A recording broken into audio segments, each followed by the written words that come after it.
if you have a bike and it's doing something like this, that means your bearings on the inside of this have been going out.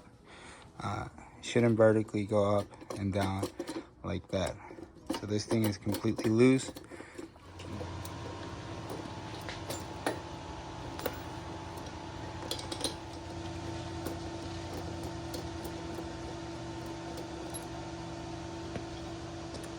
So far, use my 15mm.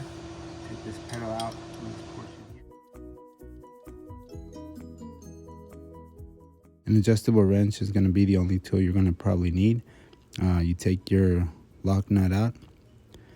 Once you remove it, there is a lock washer on the inside. There's a groove that runs in there. It's a little tooth right there, and you'll be able to see that groove on the threaded portion of it. The next thing you're going to need is this special tool. If you don't have that, a regular screwdriver will allow you to remove the bearing ring. It's easy to take it off. Once you get a screwdriver on there, you'll just push it through, and it's very easy to take off. On this one, I don't have the tool, but I definitely seen some tools in there that were pretty handy, especially if you remove a couple of these. Okay, so I took it apart, and here are those two bearings. I'm gonna definitely try to put them back together and push that cage and push it in together in order for me to get these bearings in there. Those are the outers, and what I'm gonna do is I'm gonna replace the outers with the inners. The outers are getting wore out a lot faster than the inners, and then I'll be able to slide this guy back in with fresh bearings. All right, so let's get some learning going on. The race itself sits on the frame. It looks like it's part of the frame, but it's not part of the frame.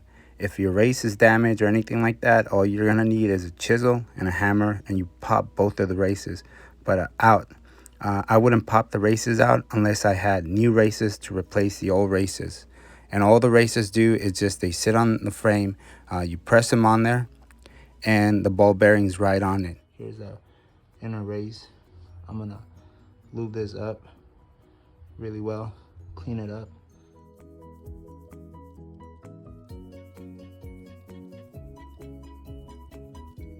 Here's my set of newer cleaner bearings and stuff. I'm about to slap them on the back side. So I'm definitely gonna use this high temp grease and definitely just run it through it.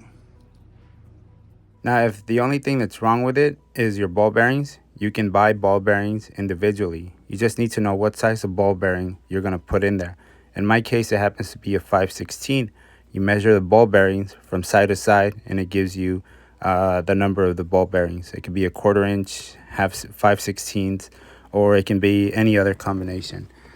Make sure you know what kind of ball bearing you need if you're just going to order the ball bearing. In my case, I went ahead and ordered the ball bearing and cage all put together by JCL Young.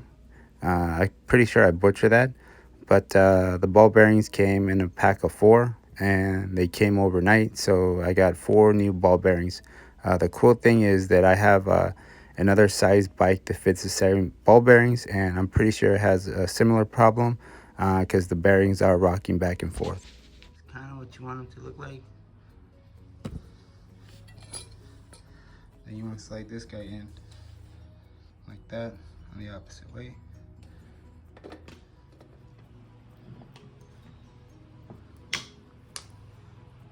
Make sure my bearings are nice and lubed up when I put them back in.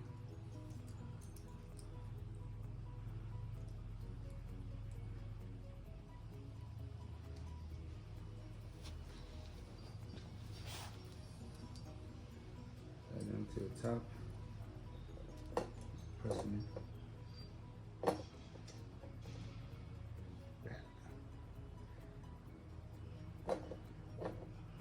At the beginning of this video, I told you there was a special tool that you need for your bearing rings or your bearing ring.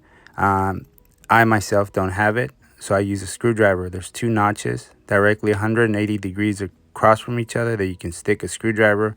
All you do is you use the screwdriver and you kind of just guide it in.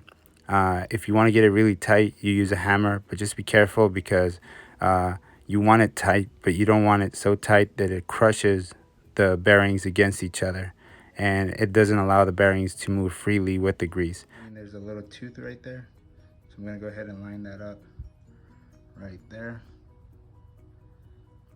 What you're gonna do is remember the way you put it in. You see that's the back side of it. It's flat. It's a little bit beveled on the other side. So definitely put it in the right side. Line up that tooth. Slap it in there. This goes in place, in there nice and tight. And all I'm gonna do is slap this guy in there. And this is the last one. It's threaded in there. So put it in through here.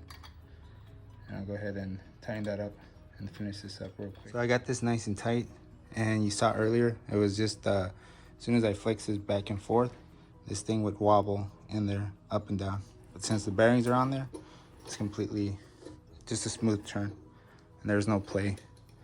I'm pulling up and down. Those two bearings are back on.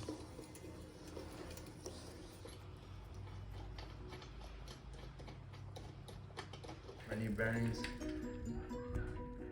those are good to go.